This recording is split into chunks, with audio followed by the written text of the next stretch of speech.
Okay, Cup. So welcome to the third class now. We're in the third class of Big Data Analytics or Data Analytics, whether or not we're talking about big data or otherwise. Let's go through the syllabus a little bit. So in week one, we have, by the way, I apologize that this headphone thing with the microphone, for some reason doesn't seem to work very well.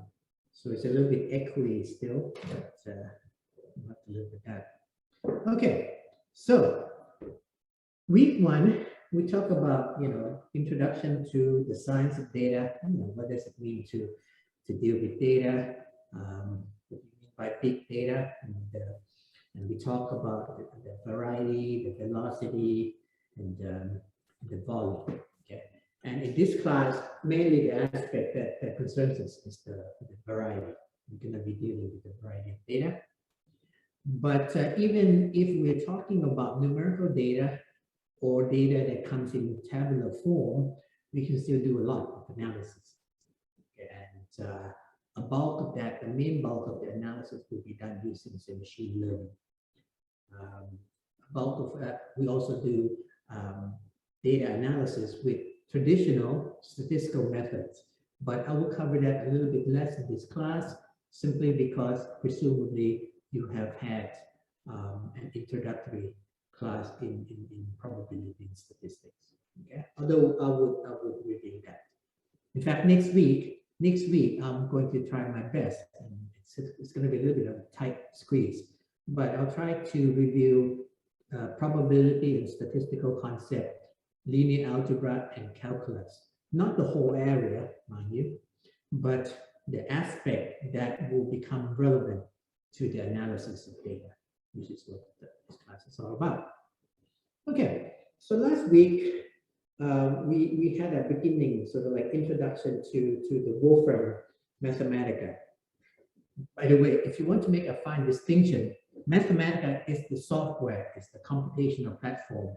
Wolfram is now the name of the language. So instead of saying, Mathematica programming, you say the programming in Wolfram language. But we can just say Mathematica programming. So last week we talked about what's called what I would call language primitives, right?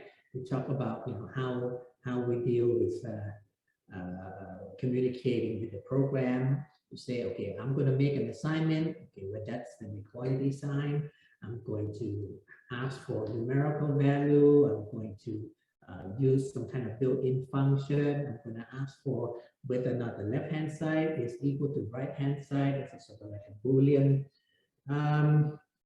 One of the main tools that would be useful for forever, I guess, is the table function.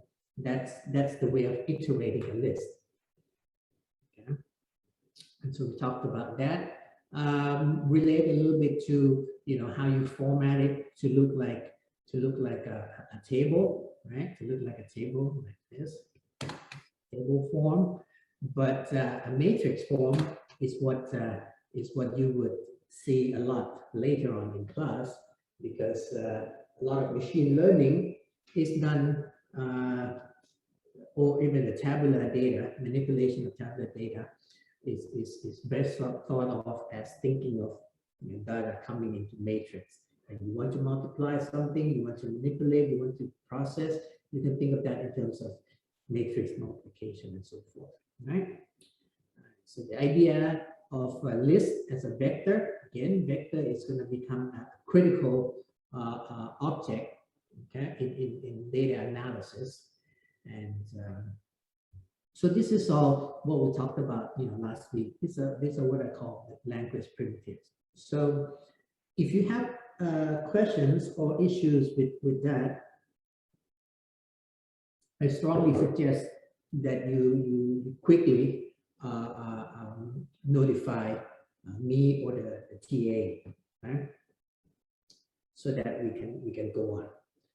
So again, Mathematica And most of the Python programming style that you would see is based on what's called functional programming. What it means is that you communicate what you want the computer to do by way of calling a function. Okay, so you want it to do something. You want somebody to make you an omelet egg, an omelet. Then you call the function make omelet. That function that makes an omelet may have an internal function that say crack an egg, turn on the heat, function that stir, and so forth. So everything, all the instruction that you tell the computer to do, a job for you, is done by communicating in function form. Now, if you recall last week, I think I put that in the class side notes. I think side note. Let me see where's the side note. That's 2 side notes. Okay, there are like universal mathematical function, right? Like sine, cosine, exponential, logarithm. Well, in that case, Mathematica has them obviously, but you also have a lot, and this is where Mathematica is a lot more powerful than a platform because it has a gazillion of built-in functions. But for you, again, because you can only communicate by way of function calls, you can create a set of instruction for the computer to do something for you. Pick a set of data, perform some kind of analysis, visualize it, print it, display it on the screen, whatever you want to do, it's going to be done in a functional form. So for your own application, you're going to be defining your own function. Okay, so it's called user-defined function. User-defined function. Okay, user-defined function, of course, will be built based on Mathematica's built-in functions and the universal mathematical function, like basic exponential, logarithm, all kind of stuff. Okay, so I hope that's quite clear. Now, there's another thing that there's a concept of pure function. I haven't covered that today. I haven't covered that last time. Okay, just have your TA remind me to cover it at some point because it's going to be extremely useful. In Python speak, that would be something like what's called lambda function? Yeah, it's called lambda function. It's pure function. So we'll talk about that. Anyway, so after we went through this basic primitives, right?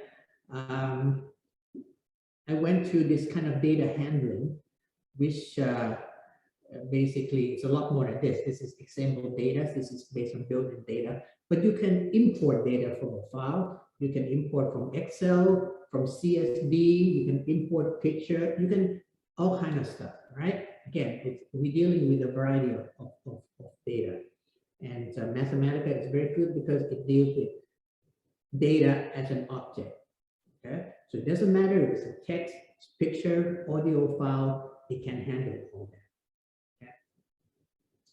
Now, so the way to handle data, the only thing that we started to do last time was to use example data.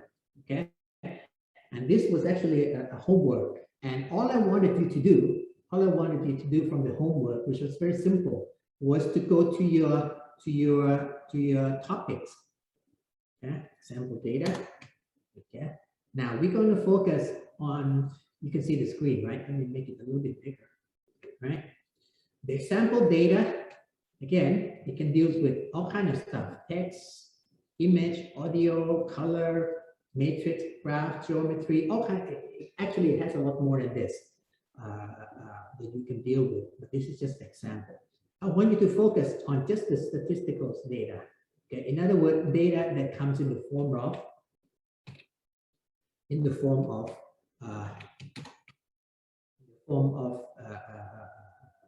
numerical or tables. You know, imagine this is sort of like data that you can load up on Excel. So when I say example data statistic, it's sort of like Excel kind of stuff, spreadsheet kind of thing. So this, I think there are altogether about 110 of them, I guess, and there are about 55 of you. So I thought, well, how about randomly assign each of you 2 of them? Okay. So that was where we left off last class. Basically, everybody was supposed to load some kind of data. So that was let me ask the TA. So everybody turned that in, no problem, right? Using the course view. Not up. Not. So everybody turn in the homework, okay? Yes, everyone has turned in. Okay. So now, what are we going to do today? What are we going to do today? We are going to start, like I communicated in the line. We are going to start with, let me start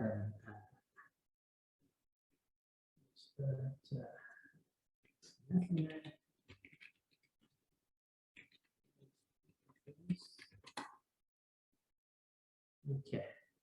So this is a page that I sent to you on in the line communication. Now, we're going to go into these 2 blocks here: data manipulation and analysis, and visualization and graphics. But before I do that, okay, let me just show you how to navigate all this. So this is sort of like a manual, so to speak, like a reference on that. Mathematica version 5 had like a text manual. That's about this big, I think. That was Mathematica 5. And they stopped making paper document or book form document because the functionality just kind of got too big. So now basically the language reference, reference.wolfram.com/language, that's this page. Okay.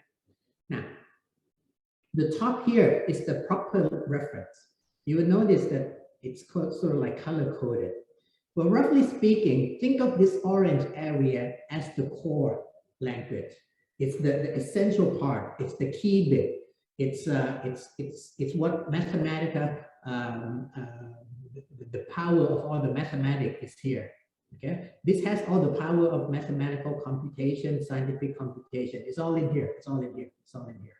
Okay, but because the data set, okay, gets more specialized, okay, instead of working with this core language, you start to work with some more specialized form of data or a specialized format. For example, so this could be like the data extension. Okay, you work with image, right? Pictures, basically, sound, video, strings, text, geometry. So geometric construction, like a design language. Natural language, this would be not just text, but conceptual understanding of language. Graph and network. Now, mathematically, by the way, when you talk about social network, it's a graph. Okay, in mathematics, a graph is not a graphical plot, but it's a relationship between nodes and connection. Okay, so if you have a social network, you have people, right, on Facebook or whatever, on social platform, and if you're friends, then that's a connection. Okay, so that representation of reality using nodes to represent entities and edge or line connecting them as relationship, mathematically that's called a graph. Okay, and this is called graph theory. Graph theory is about 300-400 years old. Okay, it's only recently that you apply the graph theory to social network. Okay, so it's graph theoretic analysis of social network. But the proper word for it is not network. The proper word for it is graph. So again, so the orange here, the language core, or the capability, or the mathematics. Okay, and this, by the way, is the bit that that is very powerful. These 2 blocks here. The machine learning is extremely powerful in Mathematica, and the symbolic manipulation is extremely powerful in Mathematica. So this is sort of like extension, okay, to deal with things like image, because there's a lot of handy tools to deal with pictures, you know, make it blurry, Well, for example, I'll just show you just really quick. This is not. Start Mathematica. Yeah. New notebook. Okay. So let's say I want to look at myself. Sure. Okay. So that's a picture, right? Okay. Image capture. Where's my device?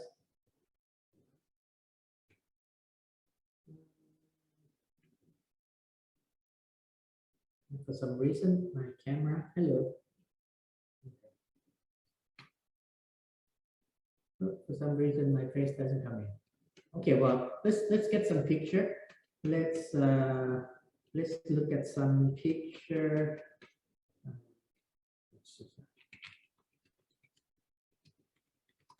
Yeah, just go to example. So, for example, I have some kind of image. I have some kind of image.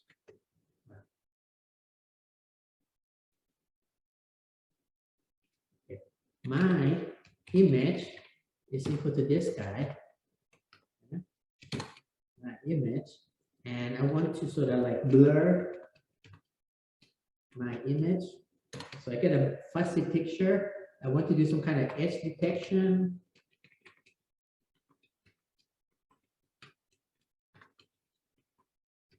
Yeah, that sort of thing. So all of this is done using mathematical function, but it has been kind of like created as a library to deal with pictures. So that's why when you go to here, you see a lot of libraries that deal with image.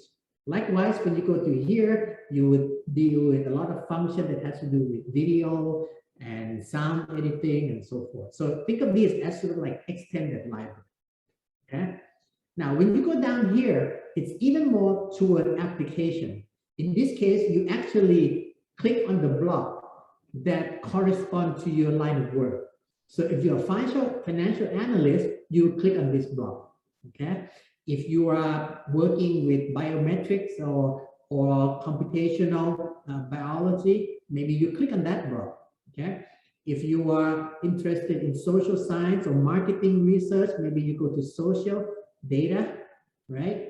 And so forth. And if you are a geologist or you want to work with geographical data, you go to this block. Okay. So the core, extension, and this is sort of like a specialization, like a professional specialization.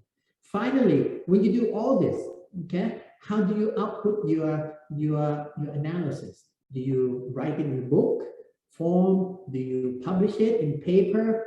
Do you create an app? Okay, so if you want an app, how do you want to deploy your app? You can deploy it in cloud, so you go to sort of like a cloud deployment. If you want to just sort of design user interface, this would be the blocks to go to. Okay, and there are other things like system operation. I never go there. Okay, now so these are really the reference part. Down here, it's kind of like it's not a reference, it's more like a guide. Okay, it's more like a guide. For example, let's say you're working with data. Okay, you would look here. So let's click here. Working with data, right? So you see that these are sort of like work stream that they created. So importing a file, customizing data set. Okay, remember last week I had you use example files, right? Example data. But if you have a separate data from Excel, you want to do exporting or import a file, you would do this. Okay. So for example, in the directory, if you have a picture called Ocelot, okay, you can import that. You can import that. Okay. You can import and you can export. Well, if you can import, you can also export, right? So this is working with data. In your project, chances are you will not be working with the example data that you downloaded last week, but you'll be working on some kind of unique data set that you want to work on. Or you want to work on, say, something like, you want to work with coronavirus, okay? So something like our work in data. Okay. Now this has like a data link if you want to work on, say, COVID data, and all this link would have some kind of URL, and you can import directly from that. Okay, and I did that in one of my software demonstration, where I import the data from our data and COVID incidents and made an analysis. Okay, so this could be an example of what it's like to go to the work screen. So this would be sort of like the mode of working. Okay, how you work things, creating document and so forth. Finally, down here is a resource section, and that's sort of like, you know, help tools in general. So you may have, let's say you go here for fast introduction. So maybe there's some videos, some tutorial, there's some books here. There's actually what's called Wolfram University, which is like a course that allows you to pick up specialized topic. Like if you want to learn advanced topic in machine learning, okay, there'll be something in here. So let's see, go to here. And because you have, you know, so there'll be about data science, machine learning, finance, all kinds of stuff. Okay, so you want to learn about, in fact, you know, you can learn machine learning from here. Okay, but you do have to read this there. Okay, so that's that. So that's basically the base.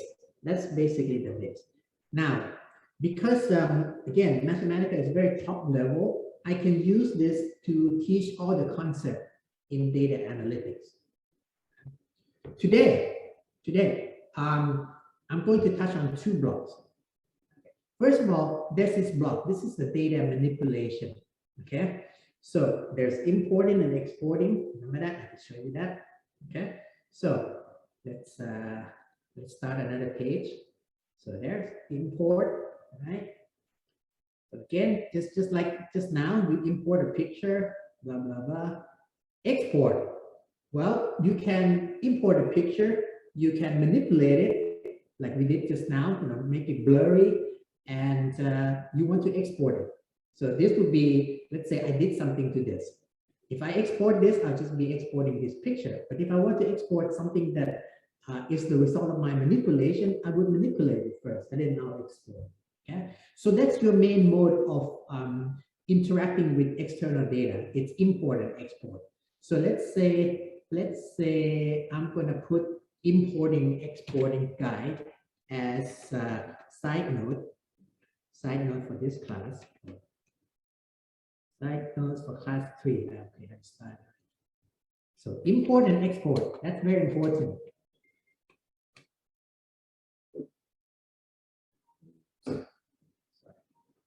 I have to kind of ignore that.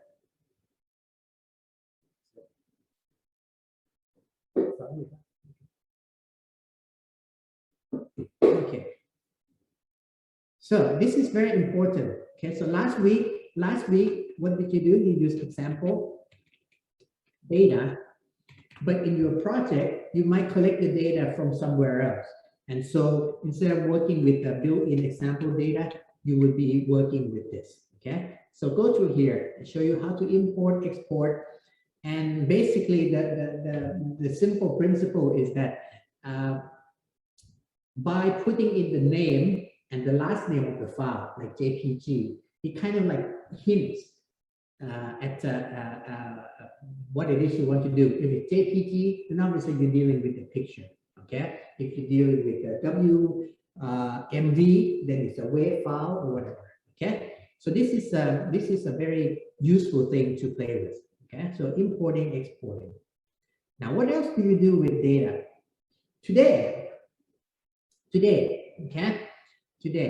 I want you to think about data visualization. So that's actually this block here. So we're going to talk about that. But the thing is, if you see my highlight, let me just make it a little bit bigger. Can you see my highlight? Okay. Well, this is kind of like mirrors what I want to do in this class, right?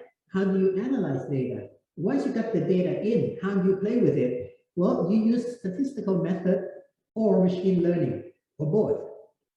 Likewise, when you go here, okay, so you have these two sort of like sphere or two direction of of analysis. One is using statistical analysis, okay, what I would call statistical method.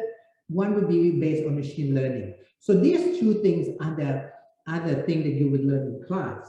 And again, you are learning the theory and the intuition with me. But in terms of applying it to your project, you cannot create a new program from scratch. That would take too long. You would use a built-in function, okay? So you would learn what these are, okay? How do they work? What's the principle? What's the difference between machine learning approach versus statistical method? And what are the method? What are the machine learning technique? You learn it from me, but in your application or in your project, you are not going to be writing from scratch.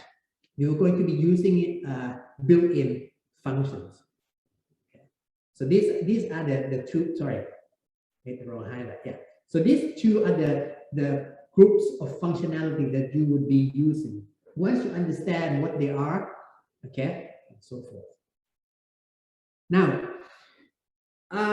around here, this thing, array manipulation, data transformation, this is also very important.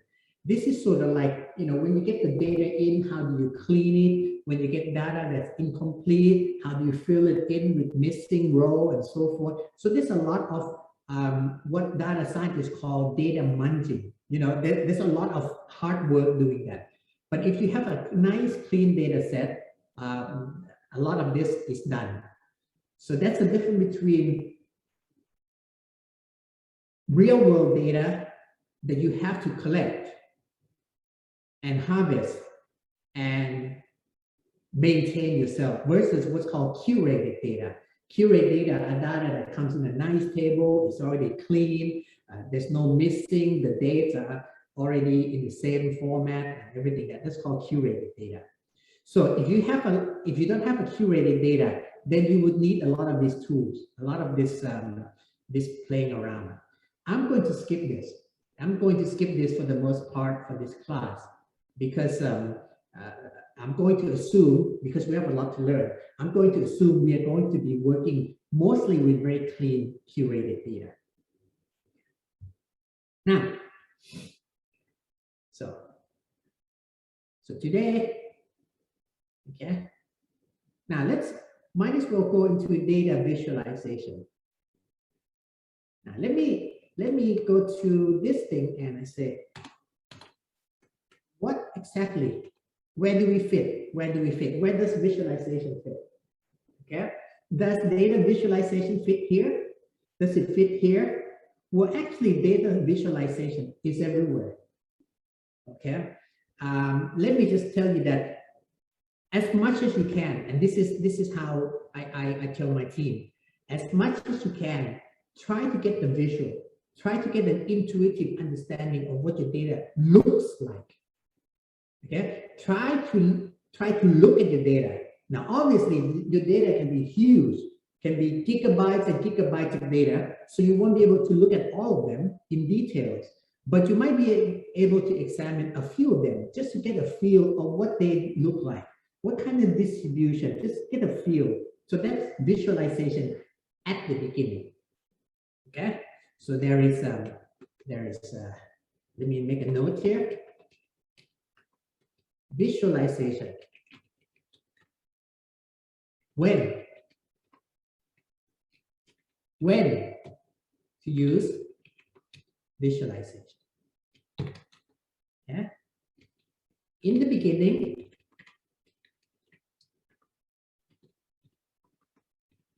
you use it to get a feel, okay, or take a look at your data set. Okay. Now, then once you do that, you have an idea, okay, of what you want to do with it, some kind of model. So you have a whole bunch of stuff, okay? All data science stuff here.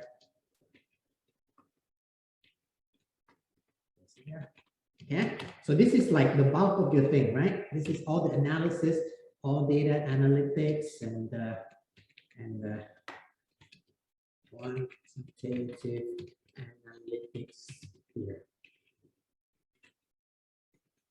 Whole bunch of stuff here, right? Once you've done that, what do? You get the result, right? And you get insight.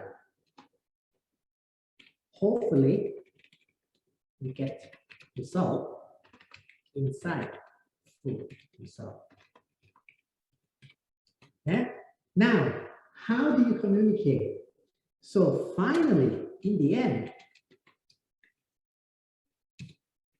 you use visualization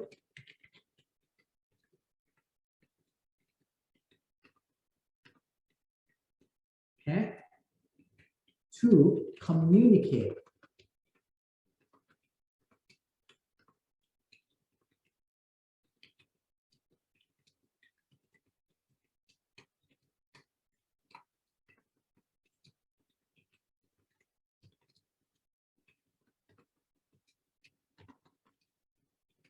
Right? In other words, you get all the table, all the prediction, you get all kinds of stuff. That's your hard work here. But at the end of the day, how do you present it? Okay, you have to visualize the data as well. You have to visualize the result, the insight. So you're going to use visualization in the beginning, in the end, and as you are building the model, you are getting the feedback. So I'm going to say in the middle,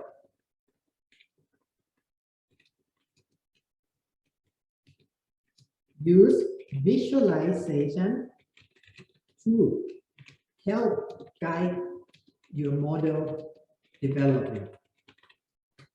Okay, so maybe test for check model performance. Feedback on performance. Okay, so this is visualization is everywhere. It's everywhere, and it sounds like it's low technology, right? It's not like AI, but it's one of the most useful skill to have. So visualization is extremely important. Okay, so we are going to talk about visualization here.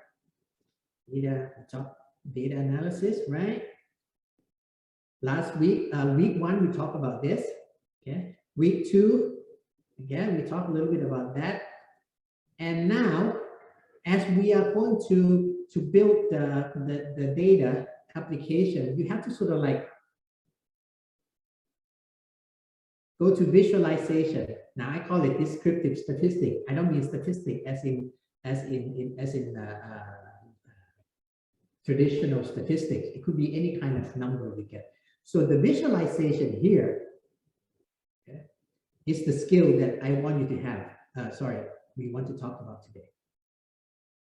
So let me ask you. We're going to talk about data visualization. My question is, what about data that you're going to visualize? Right? You certainly are not trying to visualize just the value. That would make no sense, right? That would just be writing all the values out and look at them. That doesn't give you any kind of intuition whatsoever. So you kind of visualize sort of 2 or 3 things. You're trying to visualize the composition, okay? In a way, or let me put another way, distribution. Yeah, except I don't want to use the word distribution in the statistical sense.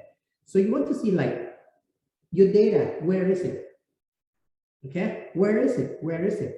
And this is where things like bar chart, pie chart, Sankey diagram, and histogram comes in.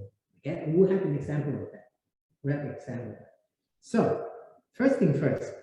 Right? Okay, well, let me go through the menu and I'll come back one by one. Okay, so this is like visualizing composition. So maybe you just kind of like population. Okay, just kind of like where everything is.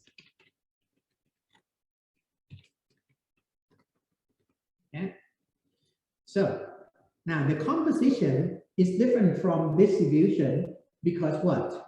It's kind of like giving you a breakdown, right? You guys know the word composition, right?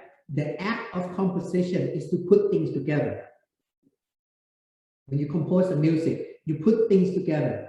You put A, B, and C together, and you make a composition. When you're visualizing, oops, for some reason, microphone, I don't know why. Oops.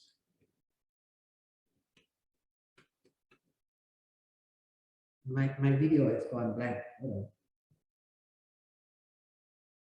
Can you guys see me or no? For some reason, No. let's click something by mistake. Hold on, where's the Zoom screen? Where is the Zoom screen? Meeting control. I'm talking. Show active speaker. No. Talking. Why am I mute? Where's my camera? Sorry. Just a second.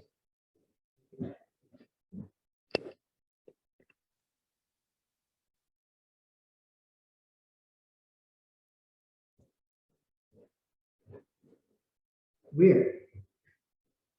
I don't know what happened. Okay, นัทเห็นหน้าที่ไหม For some reason หน้าที่หายไปแล้วหน้าหายไปแล้ว ไม่เห็นครับกล้องไม่ได้เปิดครับ นั่นแหละสิแต่ที่เปิดหาปุ่มเปิดกล้องไม่ได้ไอ้ปุ่มที่เขียวๆอ่ะที่ปกติมันจะมี meeting control ใช่ไหมit's kind of hidden somewhere I don't know. Okay gotcha start my video okay sorry I just kind of like went to my second screen okay where were we okay I want to visualize right what the reason I use the word composition is it gives you a breakdown. Okay? Composition means you put A, B, and C together to make the whole. But when I say visualizing composition, that means you give me the whole. And I want to see the breakdown. Yeah, you understand? Okay, so it's the opposite. Okay, composition means putting A, B, and C together and make the whole thing. When I say visualizing composition, that means you give me the whole thing. I want to see the breakdown into A, B, and C. That's obvious, right? For example, you give, I get a list of students. I get a list of students. List of students is composed of boys and girls, right? Boys and girls. A and B makes a student list. But I want to see my students, the breakdown into boy versus girl. So that's basically where bar chart, pie chart, and a lot of this, mostly, especially histogram, come into play, right? So bar chart, you know, you guys know what a bar chart is, you know what a pie chart is. It's just going to give a breakdown, the composition into boys and girls. So this is not very interesting, okay? This part here is not that interesting. This bit here is a little bit more interesting because you can do some kind of statistical analysis on it. So that's one thing you visualize. Okay? You give me whole data. You give me the whole data. I want to visualize how the data is composed, how it breaks down into different composition. What else did you look at? You try to visualize movement. Now, traditionally, in a very static graph, in a very static, non-dynamic graph, you are talking about mostly time series. So it's the movement, like the price going up and down. Okay, stock price going up and down. So that's another thing you visualize. What else are you trying to visualize? You're trying to visualize things like relationship. So this is like you have A and B. Okay, you have A and B, and you want to say, does A and B go together? Okay, or network, right? That's also visualizing relationship. So in terms of design language,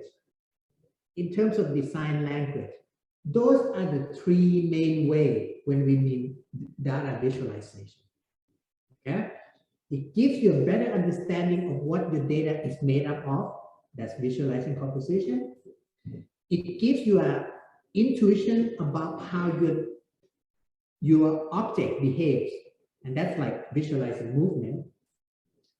And it gives you an intuition of how 2 or 3 more things are related.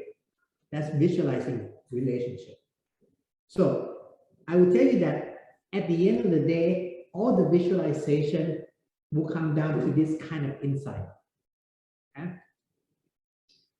And a good visualization studio or package will try to capture all the 3 elements if there are 3 elements to be captured. Okay, so let's make the discussion concrete. Let's look at specifics. Okay, so I'm going to go to this page. Oops. Okay, visualization. Right, so data visualization. Okay, first of all, now from now on, I want you to bring the data. Okay, start the Mathematica, and you have to turn this in at the end of the class, so you have to do it. so we're going to have what's called a class assignment. So while I'm talking about different functions, different tools, you are actually going to be using that on the data set. Okay. So let me give an example. Okay. Well, I'm just going to have some kind of data set. Hold on. Let's have a data set. Anybody wants a particular data set that you want to look at? Okay. So let's see what we got. We got from last time. We have I think we were playing with Titanic, right?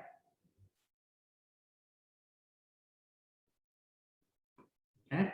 Now, it doesn't matter. In this case, I'm importing from file. The whole point is I have this data set.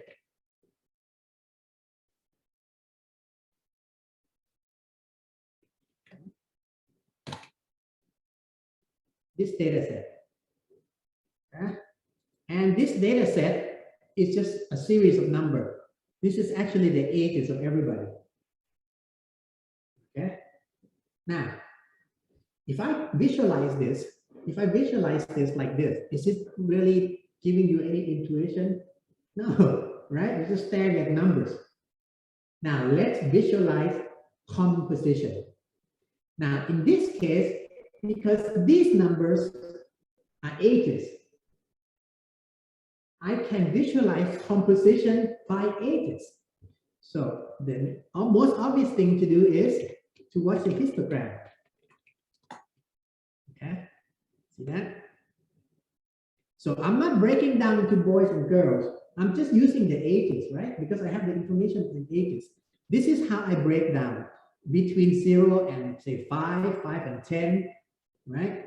Now, the function histogram, again, you can do this. I want you to do this with your data as I'm speaking, okay? Now, if you press F1 on histogram, you see that function has some different argument. Okay? For example, it has a bin width, right? So if instead of saying histogram of type, histogram, okay, this gives you a default picture. Now, if I put in something like number 10, okay, so that's like giving you the bin width. So I'm sorting by ages. So let's say I don't really care very much individual age. I just want to know in 10, you know. So 0 to 10, 10 to 20, 20 to 30, right? So if I want to be even more crude, I say something like 20. Oops. Oh, sorry. This is number of bin. Yeah, okay. This is the number of classes I want to separate them into. Okay. I want to separate them into 5 classes. Obviously, when I separate into 5 classes, people are not older than 100 years old. So most people are, once you get to 100, there's nobody over 100 in Titanic. Okay, so when you separate by 5, it obviously comes into division of 20s. If I separate by, say, 20, I get more detail. Yeah, so if I more detailed breakdown. So that's it. That's the argument.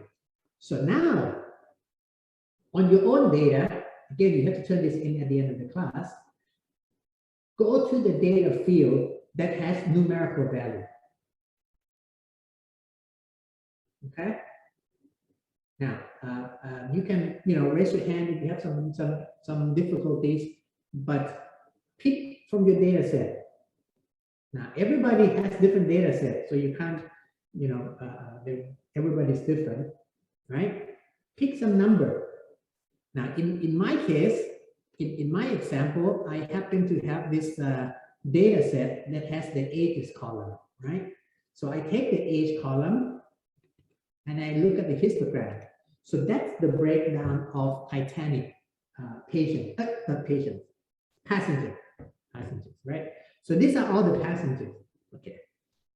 Now, notice if I don't put in the bin number and I put in 20, I think, it gives you the same thing. What it means is this is the default argument, okay? It's trying to come up with the best way to look at the level of detail.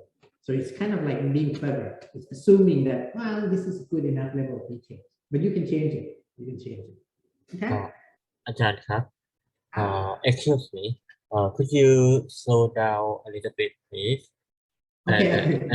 and could you repeat the process what the student have to do So thank you okay.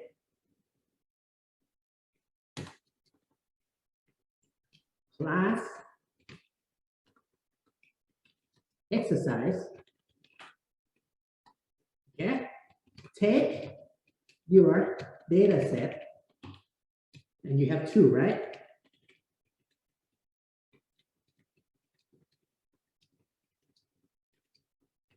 Right?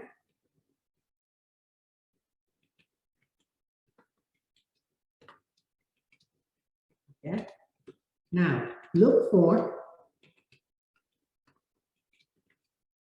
columns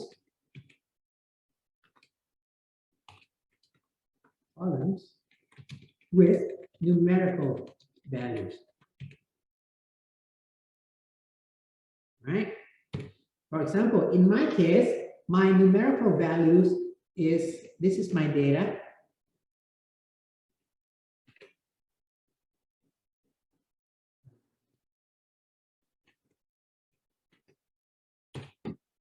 I'm just going to look at the first line.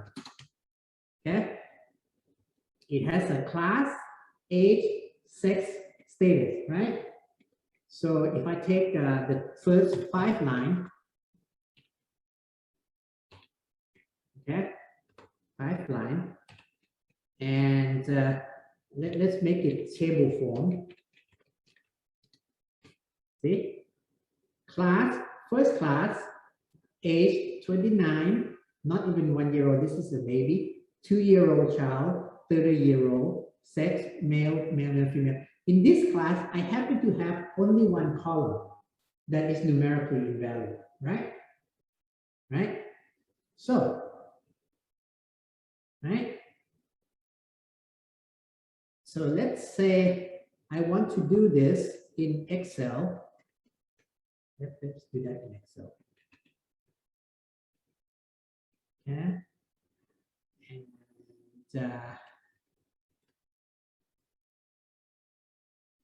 open.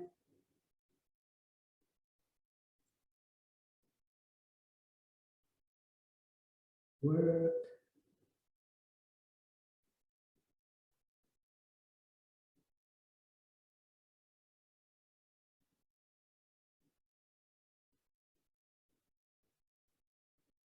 have where's Titanic? Let's find Titanic data.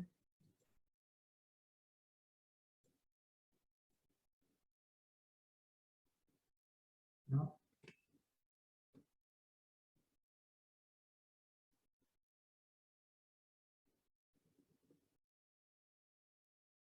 Titanic. Okay. So this is my data. Okay. This is my data, right? In Excel, this is what you do.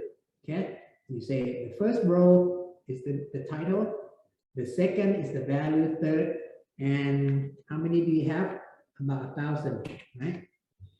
Instead of working with this, I import it.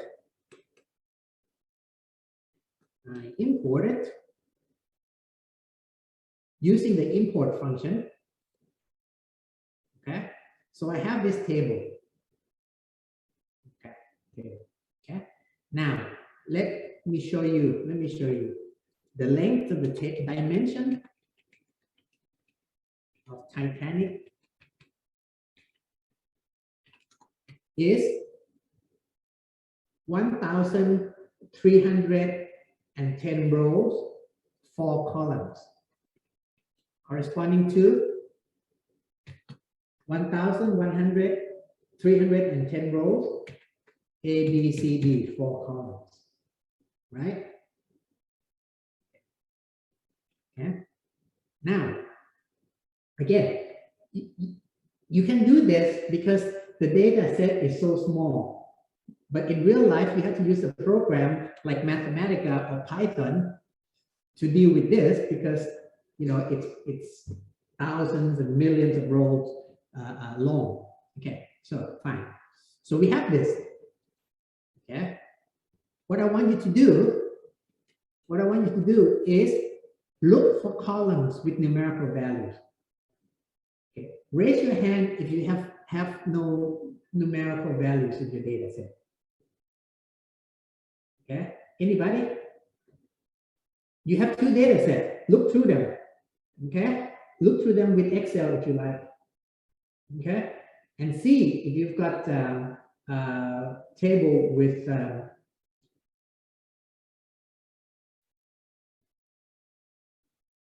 numerical values.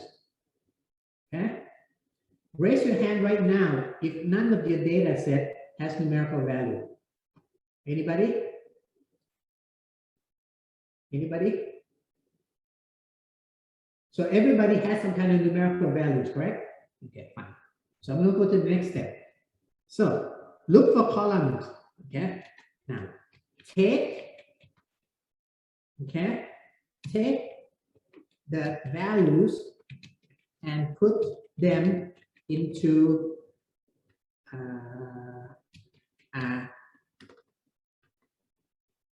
let's say assign the value to data, my data.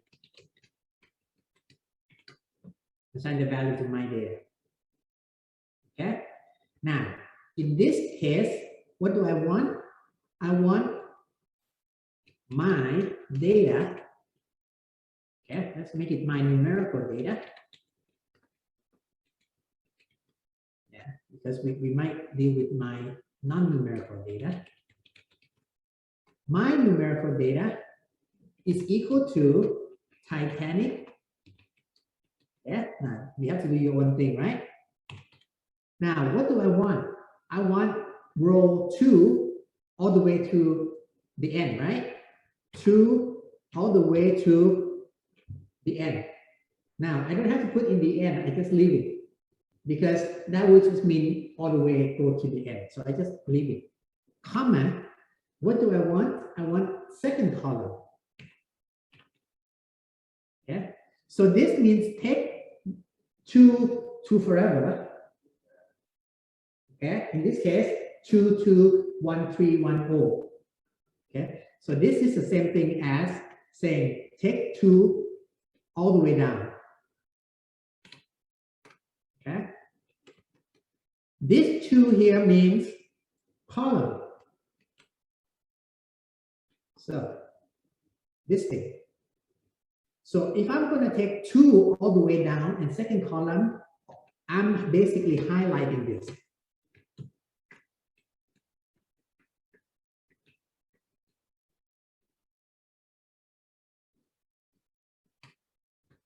I'm highlighting this, right?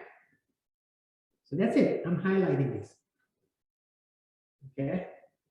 Now, it's my numerical here. Now, in this case, it happened. In my case, it has some empty field, and you might have as well. Okay, you might have as well. So, what if I did this?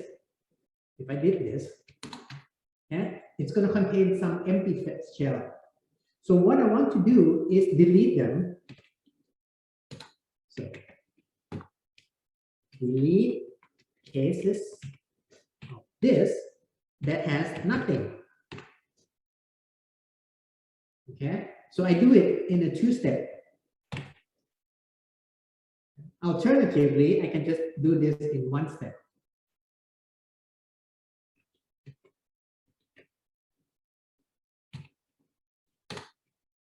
Okay, now let's see how many.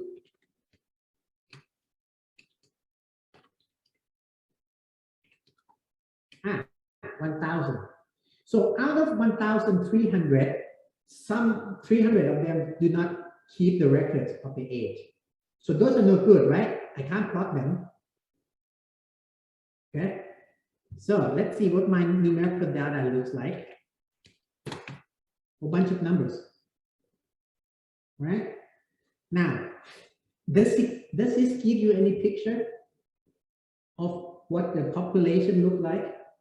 The composition of passenger? You can say, well, there's a lot of 40s, maybe, you know, it doesn't make any sense, right? So you want to visualize it, so you put histogram function on it, right? And let's say this one, by default, it's giving you a breakdown from what? 0 to 1, 0 to 5, 5 to 10, okay? So you want something maybe cruder.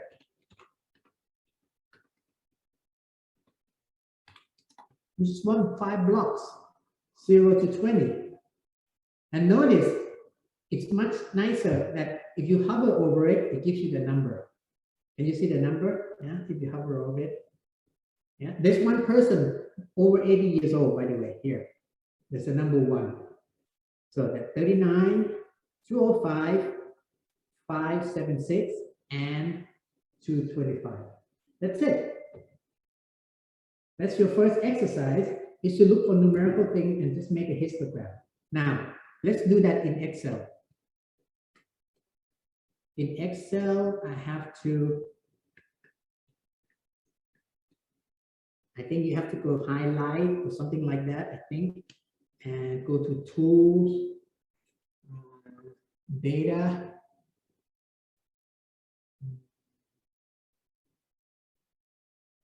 data analysis,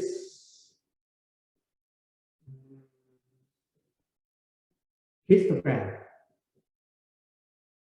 Okay, and that's the input range. The input range is B2 to B1310. Okay, and bin range, we can leave that.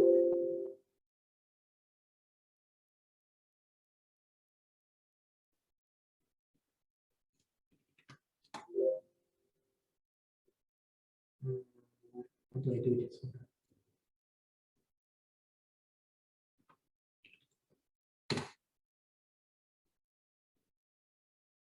Okay, now that's giving you the histogram. Okay, then you have to plot this. Insert chart, I think, insert chart, right?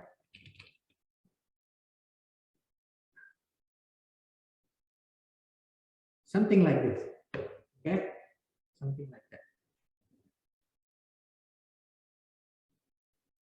Okay. So it's not very nice. Anyway, it's very clumsy. So first thing you do is use histogram. So let's say assign the number, okay, back to Mathematica, histogram, my numerical data. Okay, now let's say you like this picture so much. Let's say you like this picture so much, right? You want to export it. So I can actually export this, export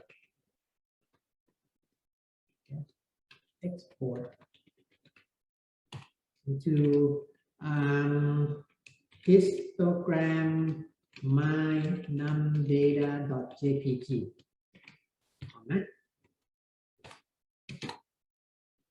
Okay, let's see what happened. Now I set the directory to this one, so there's a picture. Okay, so you can use this picture.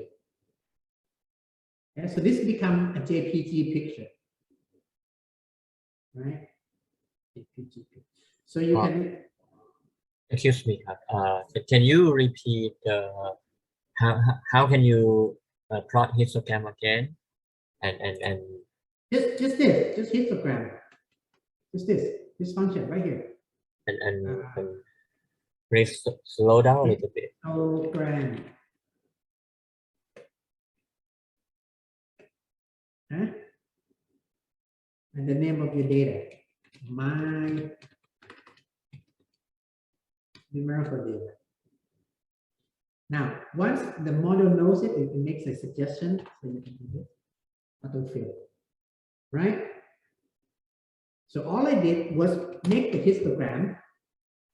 And because I like it so much, I can save it, export into, picture. Let's say I don't want to export it yet. I want to do some annotation.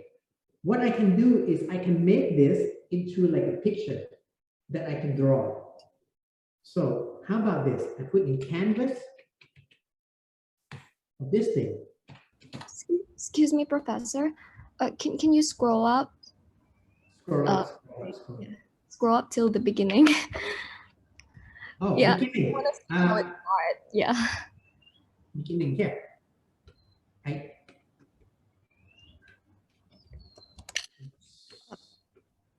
You mean here? Yeah. Thank you. Okay. Yep. Now, by putting canvas on it, I'm making the output into a picture, and so I can do my own annotation. Let's say, hello. Okay. Hello, whatever. And then you can export it. Okay. This is how you make comment. Okay. So I'm making comment. A lot of inborn, not really toddler, a lot of young people, and then so it's a big mess. Okay, so I make some kind of notation, so I can write a text and say, this is the histogram of passengers on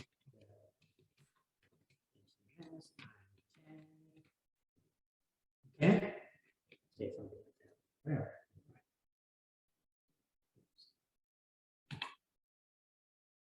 Okay.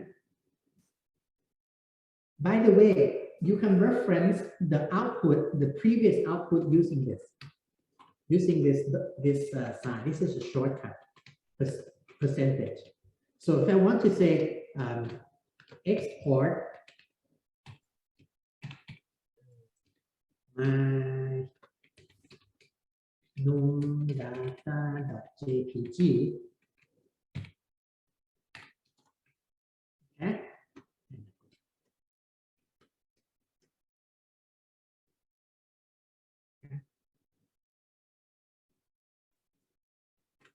Okay, so So that's the first part of the exercise. That's it. That's visualizing histogram.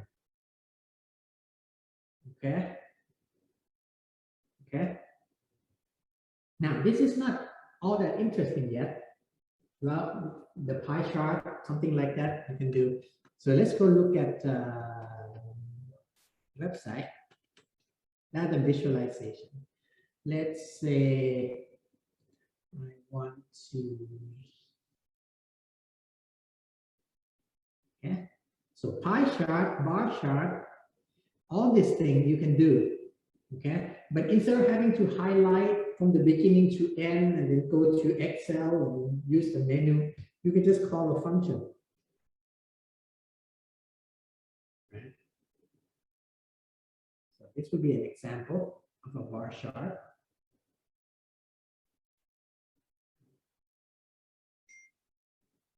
And the bar chart is not that interesting, so I'm going to skip that.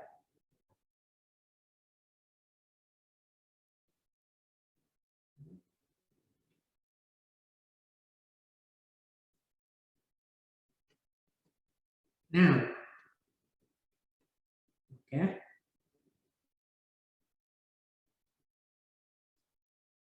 This is where I want to look at, okay, the visualization. Okay, first, this is what I plan to do. Visualizing a single set of data.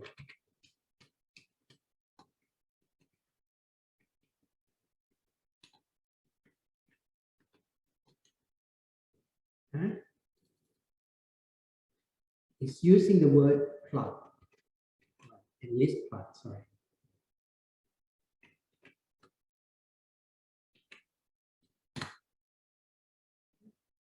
List plot. List plot is not that interesting, but it's the basic case.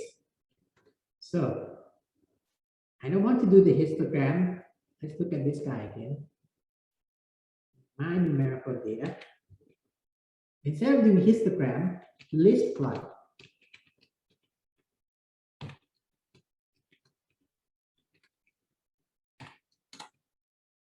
Oops.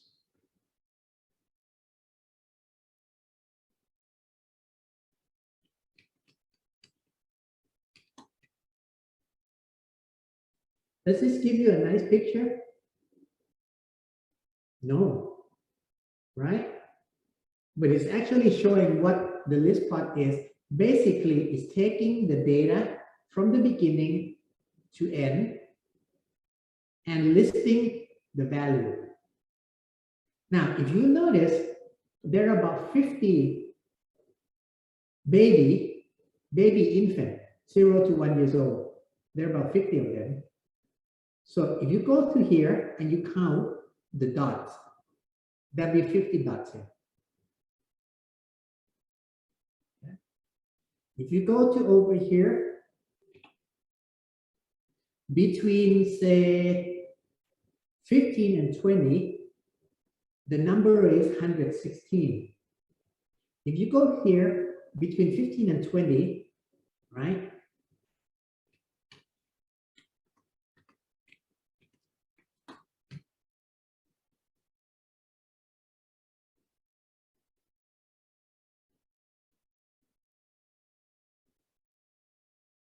Okay. And if you count the dots, you will see that there are actually 116 of them. Okay. So this is just to show the list. Okay. Literally, list plot means plot the list. Simple as that, right? So it's not very interesting. It's not very interesting. Okay. Now, what else can you do? List line plot. Well, list line plot just simply connects them in line. So it's not that interesting again, but I'll just show you how it's done.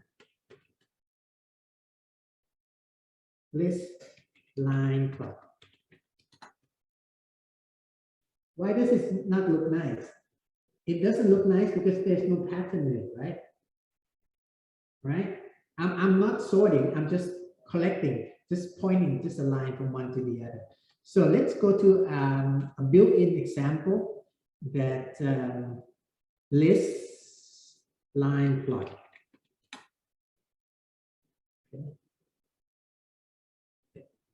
Okay. So if I have a number 1, 2, 3, 4, 5, 6, 7, 8, 9, I can do this. Now, the way to do it is decide first what you want to do. Okay, let's say you have a bunch of numbers and you want to list them. You go to list plot. You want to connect the line, we call it list line plot. And then you go to here and you see all the options. For example, I can list the number here. And this is a nice example. Let me show you. Let me show you how this works, okay? Let me show you how this works. You guys know what a prime number is? You know what a prime number is? Prime number. Prime number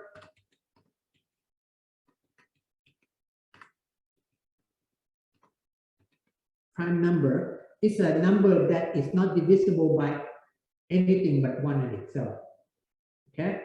So if I want to list the first 10 prime number, you guys know what it is, right? List of 10 prime number. Can we do that? 1, 2, 3, 5, 6, 7, right? 11, I think, and so on. Well, how about this? I make a table of prime number.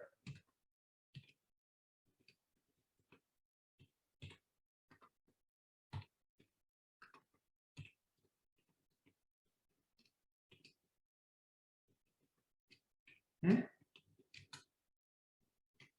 So it doesn't give you 1, by the way. It just gives you start from 2, right? So these are the prime number. Okay. Now, if I list plot this, I just get this, right? It's just plotting one number after the next. So this is the first, the second, the third, the fourth, the fifth, the sixth, seventh, eighth, ninth, 10th. If I want to make a list line plot, okay. Now, if I go to F1, I would see all kind of options, like drawing this. Okay, so this is an option that say filling to the axis. So let's copy that. Let's copy that.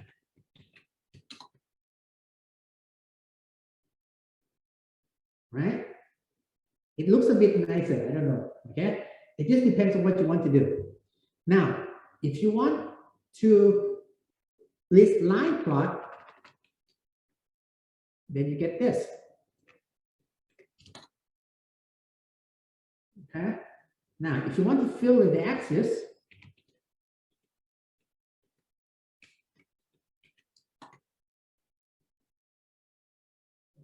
so these are things that you can play with for your visualization. I don't want you to spend that much time because this is all formatting. But notice, if I put this filling axis and how about filling to top? Okay. So all kind of stuff you can do without having to go to the menu. Oops.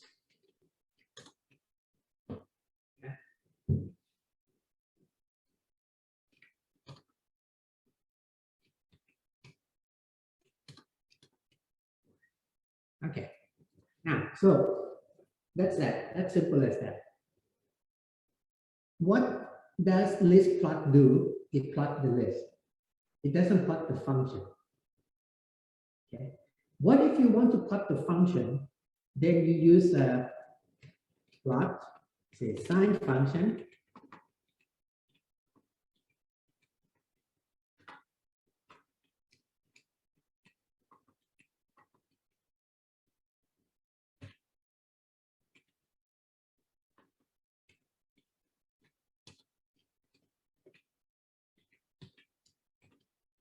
right? Okay. Now, what's the difference between this and that? Okay. And this is the only thing that I want you to make a distinction. This is a plot of numbers. In other words, it's not doing any calculation. Give me a bunch of numbers and I'll plot them. This one is making the calculation. So this is the function. Okay. So that's the difference. Now, let's say, okay, let's say that I want to plot a function of the data. So instead of sine of x, for some weird reason, okay, for some weird reason, I want to plot the sine function of the age of the passenger. How will I do that? Okay, or exponential. How would I do that? Well, first of all, I would have to do my exponential of age of passenger is equal to table exponential my numerical data.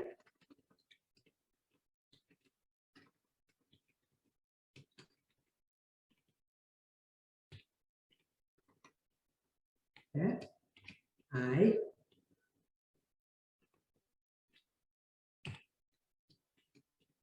Now I don't know why I want to do this, okay?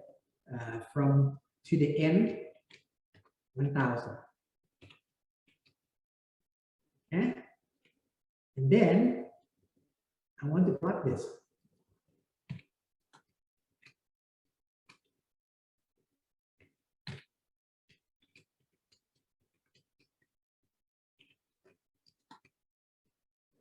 That doesn't really make much sense. But this is what I mean.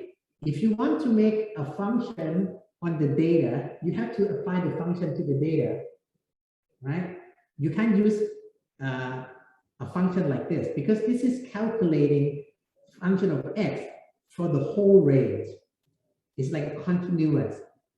So there's a difference between this. This is a discrete set of points, whereas this is a whole range of value.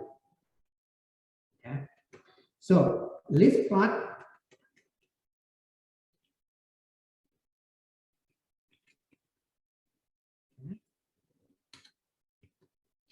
now do list plot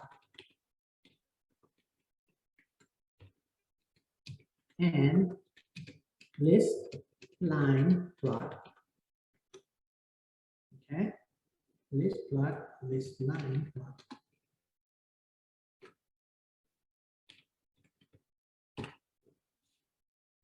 Okay. Now, this data set only has one numerical values. Raise your hand if you have more than one numerical values in your data set. In other words, we have more than one columns. Okay?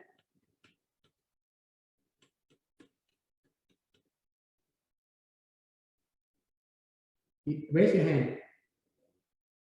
All of you have just one column? Okay, good. Now, I'm going to make some kind of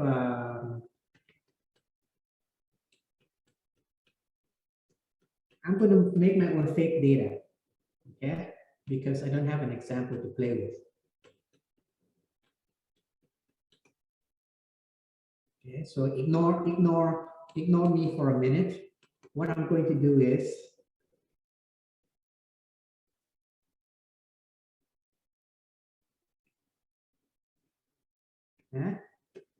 my fake data is equal to random variance.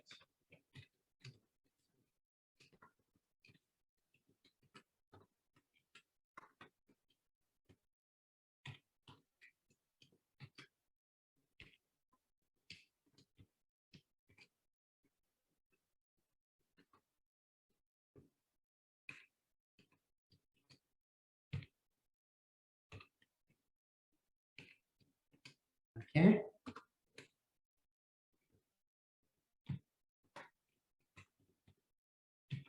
Yeah, I'm just making a fake data.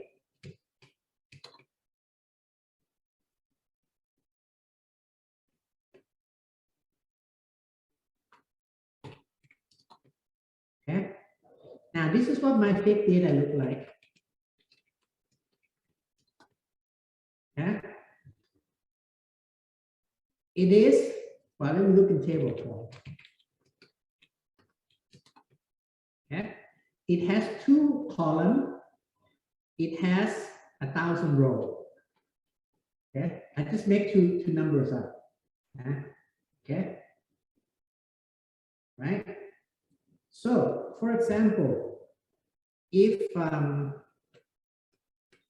your data, okay, let's export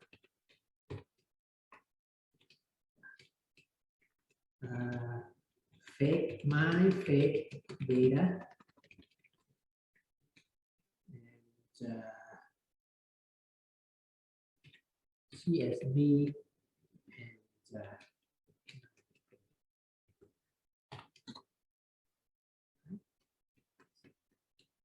so that's my fake data.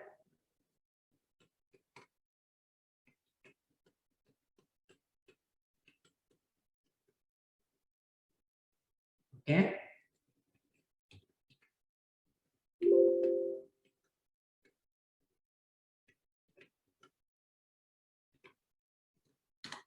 Okay. Let's say this is my fake data. Yeah, this is my fake data.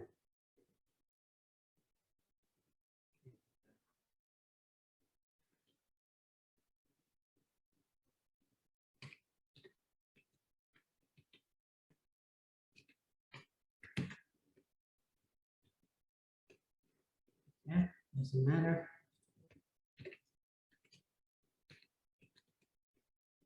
And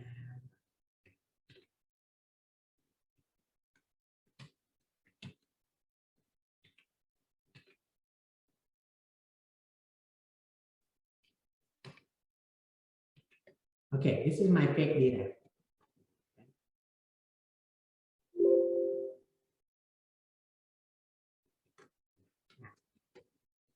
Okay, I'm going to import my fake data. My fake data is equal to import.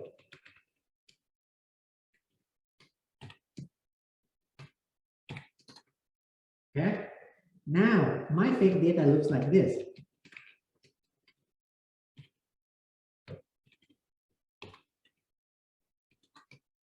Okay, right? So my fake data, okay, looks like this. Right? So let's assume that you have something like this. Let's assume you have something like this. Okay? Let's assume you have something like this. You have some number, you have some non-numbers, and you have another numbers. Okay? How would you take 2 numbers? Okay. So class exercise number 2.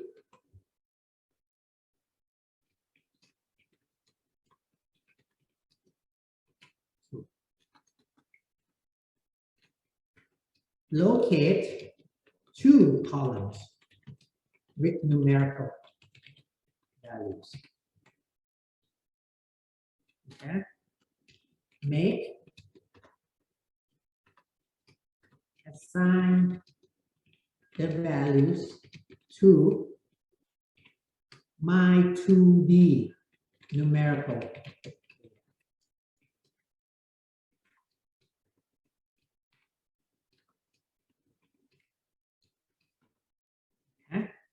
So this is the first assignment was just 1 column of number. The second assignment is to take 2 columns of numbers. Okay.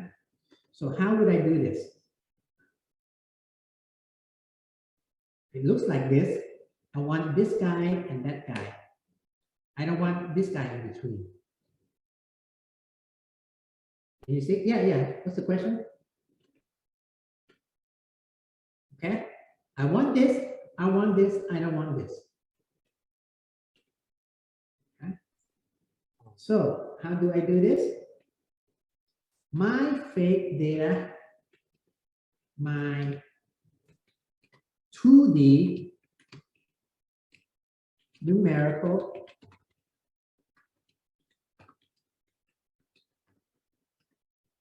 Excuse me. sorry. There are 3 people raising their hand. Okay.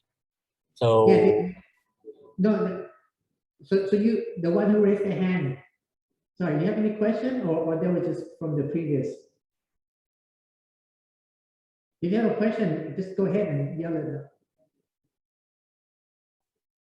It's just that you say that if we have more than one columns, that number just raise our hands. Oh, Yeah. okay. So you do have one. Okay, fine. Now take them down. Take your hands down. Oh, okay.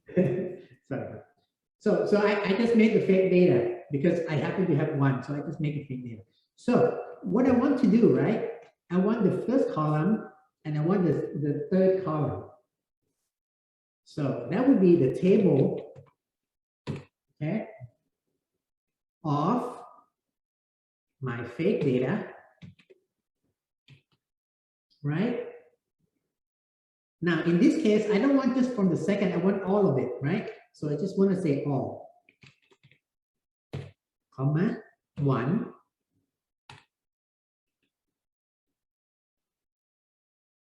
okay?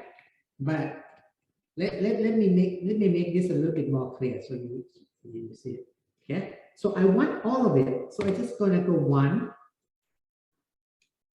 and I'm going to make a pairing of the first column and the third column. Okay? So this is going to be a pairing between the first and the third. I going to length of fake data.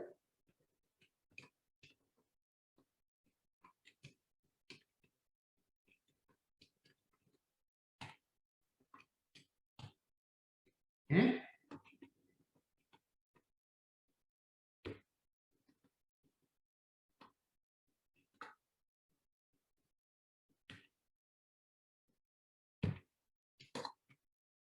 Oops. Okay? So this now in your data set, it won't be the first and the third, it'll be some other column designation. It's up to you guys, okay? But the point is now I have this, my 2D numerical.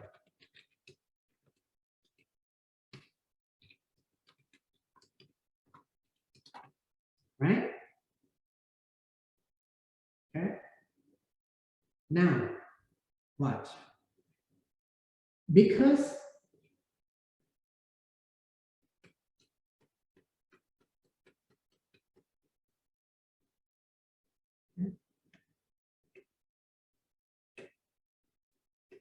just now, when you look at the age of the people from Titanic, you want to look at the composition in age. So you do this histogram, right? You do this histogram. Now, let's say that I have 2 variables. Okay, one is this guy, the other one is this guy, and I want to see if they are related. If they are related. Well, one way to do that is just to watch what's called a scatter plot. Okay? So visualizing relationship. So I'm going to do a scatter plot. So today you did histogram, now we're going to do scatter plot. Now the scatter plot here is list plot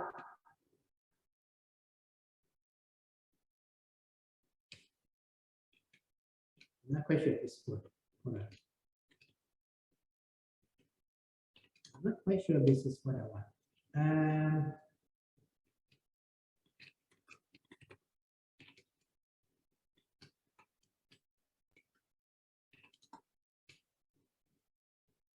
See?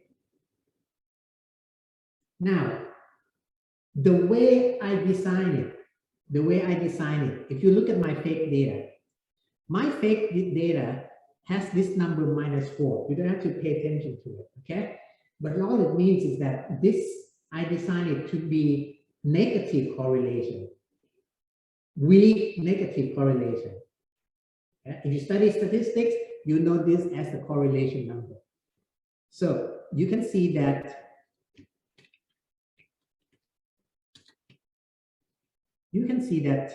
this here has a general negative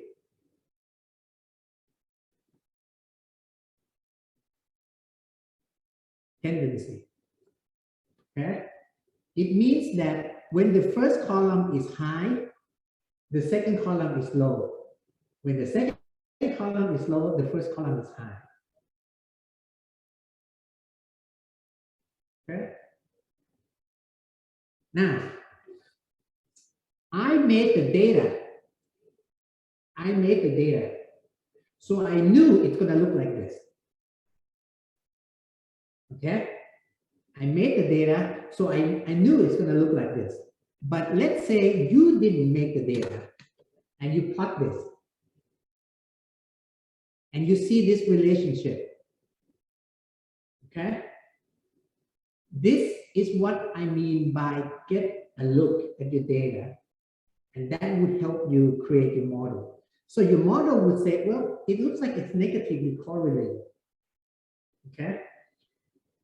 How would you deal with this? Well, you might think, well, maybe it has a negative correlation. This is just from looking at the data.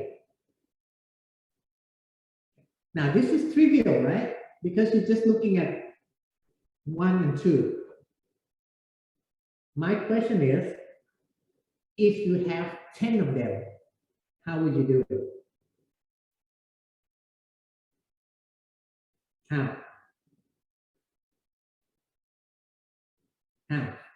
Well, basically, this is what you want to do, right? You have x1, x2, x3, x4.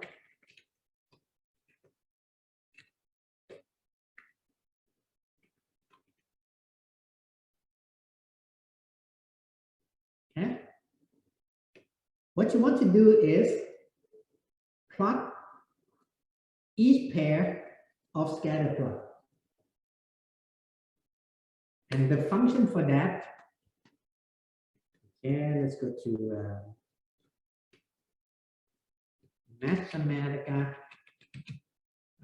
pairwise. I don't know what the name of the function is either. Okay, there it is. I just guessed. I use Google, I don't memorize it. This is one of the most useful tools you would use in data analytics. Okay, so this here, I just have two, right? 2, right? Now, note, in real life, you might have n numerical attribute. And you want to see how each pair of attributes are related. You would use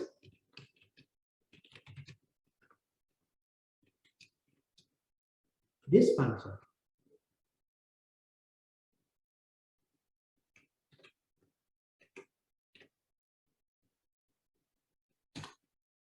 Okay? Pairwise scatter plot.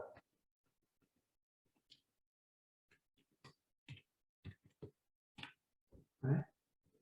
In fact,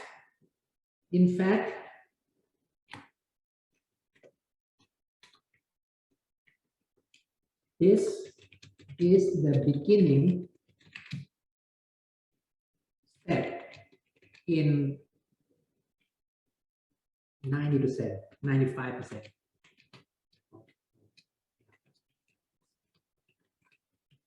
Okay? I would say.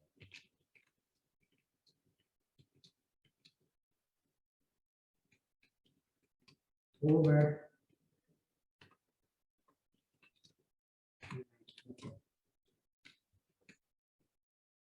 Okay. So at the very least, now I can't show you. Well, I can. Let me do this. Okay. Let me do this. I'm just going to make a random function, okay?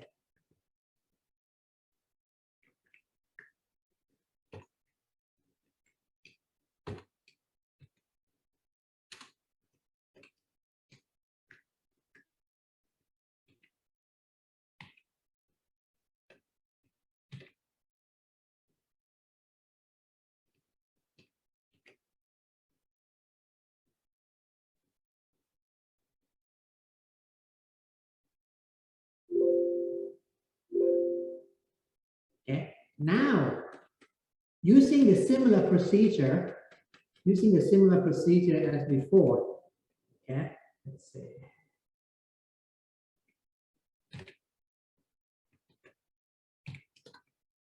Okay, except my fake data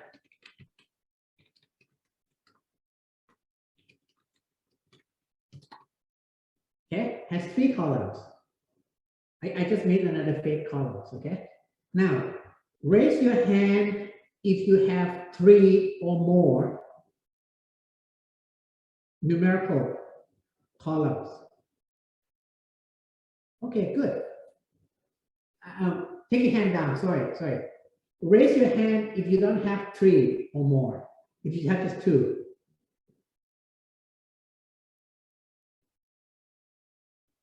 Okay. Okay. Now, let's say you have just 2. Okay. How about, can we do this? Can we do this? Just make some function. Okay. Make the third one a sum of the 2.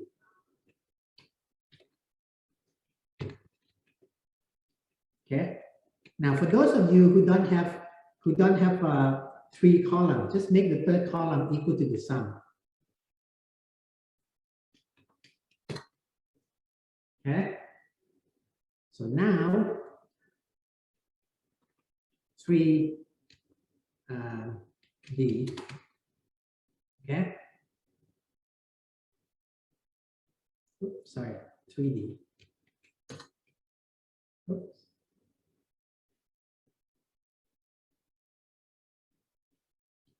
Okay.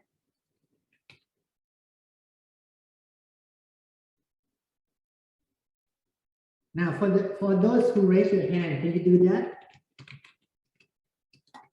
Yeah, and you get some values, right? Basically, I'm just cheating. I'm making this one plus this one equal to that one, right? Again, this is all toy example. Okay, you have 1 numerical values, you have 2, now you have 3. Okay, so what I want to do is this thing, piecewise scatter plot.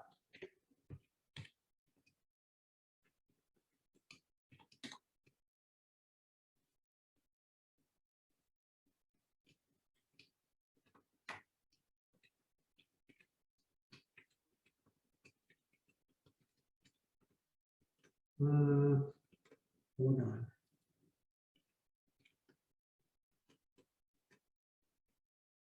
Pairwise, sorry, I misspelled.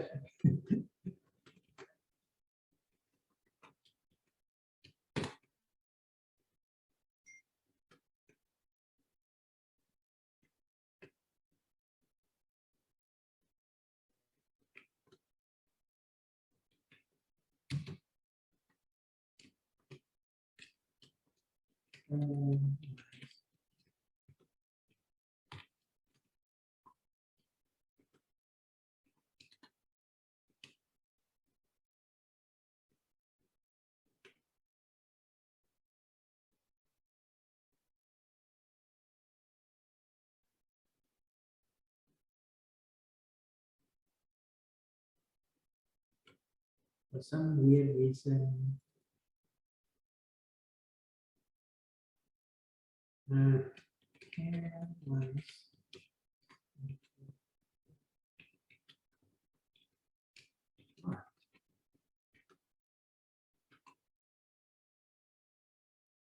Yeah, I spelled it correct.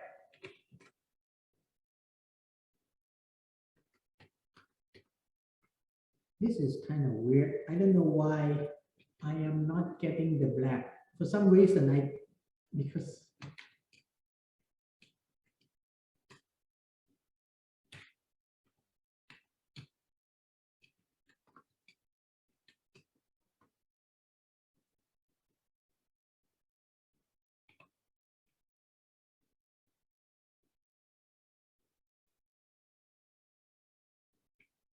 okay. Mindfully. Okay, I have this.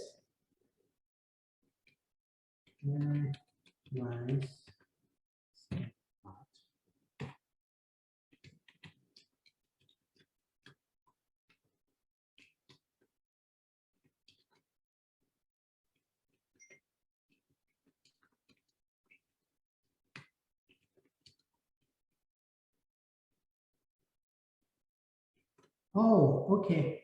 Sorry. You have this problem as well. Okay. This is one of those things where it's not fundamental, so you have to do this. You have to add this function. Sorry.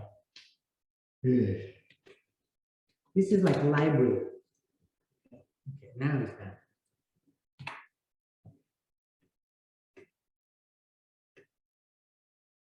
Okay, because it's like a formatting. It's scatter plot. The scatter plot is fundamental. Pairwise scatter plot is just a style of doing things. So it's not fundamental. So it's in this library. Just needs statistical plot. Okay, so now you have this.